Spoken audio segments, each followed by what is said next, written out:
Okay, we're here today to talk about residencies and visas. I'm here with my friend Chris, and we're going to go through fast because it's a very, very complicated thing. Most people want to know, is it an easy thing or is it a hard thing? Well, every situation is different, as you're going to find out today. So Chris, let's start out. Who actually needs a visa? Well, visa is needed by every single person coming to Bulgaria from a country outside of the European Union. That being the UK, the United States, Australia, or any other country outside of the EU. Interestingly, there are over 20 ways for you guys to get Visa D. Problem is that 75% of those were or are actually somewhat useless. Yes, they are designed for a very, very niche set of circumstances that are inapplicable to most people. But the remaining 25% is where people find actually gold. Let's forget that other 75%. Just fast tell us, what are the few reasons that are easier to say to get that Visa D? Sure, but then even with the easier reasons, I would still need to ask you a few questions about the type of people that require the visa. For example, how old are they? Are they pensioners now or about to become pensioners soon? Do they want to study? Do they want to work? Or they just want a visa and come here as quickly as possible? Let me give you an example. The grounds for application for Visa D is actually people who have already retired at their own country of origin and now coming to Bulgaria for their retirement, they can still prove to have enough funds to support themselves. So we have retired people, correct? Yes, We have people who are getting employed in the country. correct. That's a Yes. way. Then there is Full-time students. full-time students. Yes. So Correct. if you're wanting to come and study here in Bulgaria, you've got a course, you've booked your course, everything, you're automatically going to get a visa. Yes, pretty much. book the course, paid for the first for the year, course. right? And there are many other little steps in between that you need to be able to do before you apply for the visa. Yeah. A big question from a lot of people is that do they have to come to Bulgaria to do everything, or No, can things be done from distance? Well, certain things need to be done in Bulgaria for sure. Yeah. However, this is why we are here. Yeah. So this is where we're going to help to cut out this process Yes, otherwise they may need to come here. to do with every type of application for the visas. They can do it, it can be done. Most of the time, if you want to do it yourself, obviously you're going to have to come here because you're going to have to come, enter all the institutions, apostolize everything. Gareth, Probably easier. coming here is easy. The hard part is knowing what to do once you're here. You know, And coming here often is easy. who you know, not what you know. Very, very Help often. you a lot in Bulgaria. Very, very often. Definitely speed up the process Oh, for yeah. you. And sometimes even make it possible in the first place. This is true, yeah. I mean, sometimes you get a no, but then your friend who knows a friend, he doesn't do it for you too. It's a yes. He gets you the yes. Absolutely. People who are wanting to do this for themselves, it's possible. It can be easy sometimes, but sometimes can be in and out, one place to the next place. The paperwork is quite heavy. It's quite a lot. Sometimes you're sent to repeat the same paperwork 3-4 times in different places. Yes. Things need to be changed into Bulgarian language plus the language. If you're somebody who doesn't want that kind of hassle, then you can let us take that hassle off your hands. I mean, that's what we're here to do. Thinking of what I'm doing for some of my existing clients just now, I'm actually thinking how hard, close to impossible would it be for me to do it in another country?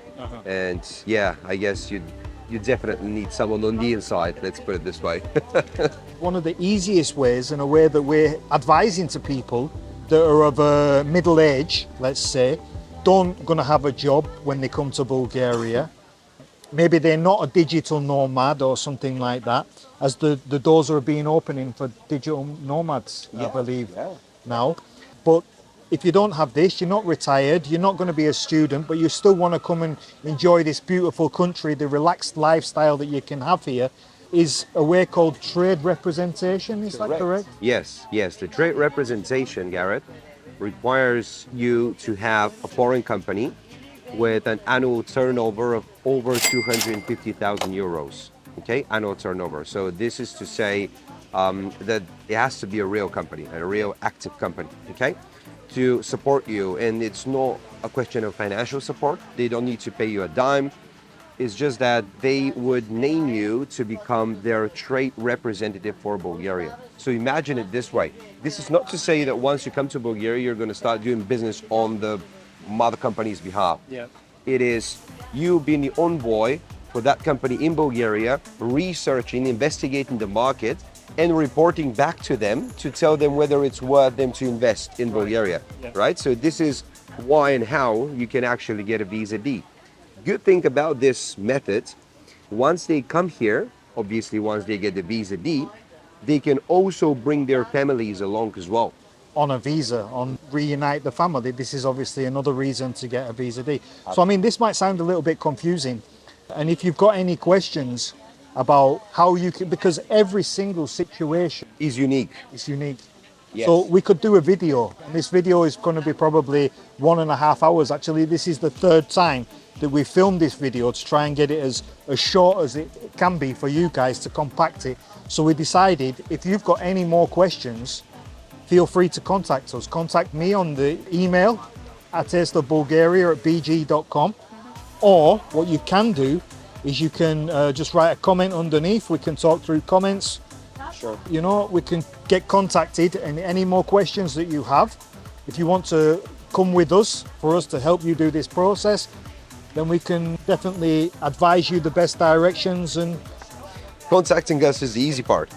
I would also advise people to be aware of what they want, and even more so when they want to achieve that thing, right? So when would they want to get the visa? Actually, Gareth, I think the next one we should do should be about business, and so tell people how they can actually start their own business here.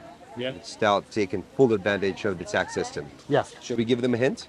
go on then, Yeah? tell them. Okay, guys, I'm sure that most of you know that already, but for those of you, for that small group of you that still doesn't, 10% fixed corporation tax, 5% fixed dividend tax, okay? Think about it. You make a gross profit of $1 million, you end up paying 100,000 in, you end up paying 100,000 in corporate tax. You want to make that the remaining 900,000 your own money, you only present 5% fixed, right? Please compare this to your current country of origin. I guarantee you won't match. Yeah. But we should probably, talk a bit more about this Yeah. in another video. So subscribe, to the channel, because the video for that will be coming out sometime soon with a little bit more details about how you can make your own business and really take advantage of Bulgaria's low corporate tax and low dividends tax. Yeah. Give us a call, get in touch, and we'll let you know which way forward is the best for you and how long you should realistically expect to achieve it, at. Okay guys, well, I think that's it for this video. Like I said, please, if you're interested, contact us. And if you've not seen that video of me and Chris when we making them idioms translated 100% from Bulgaria to English, it's such a funny video. People quite like that one, didn't they? Yeah, the comments were amazing on that one. Lovely. So you got to go and check that out. I'll put it up there for you now.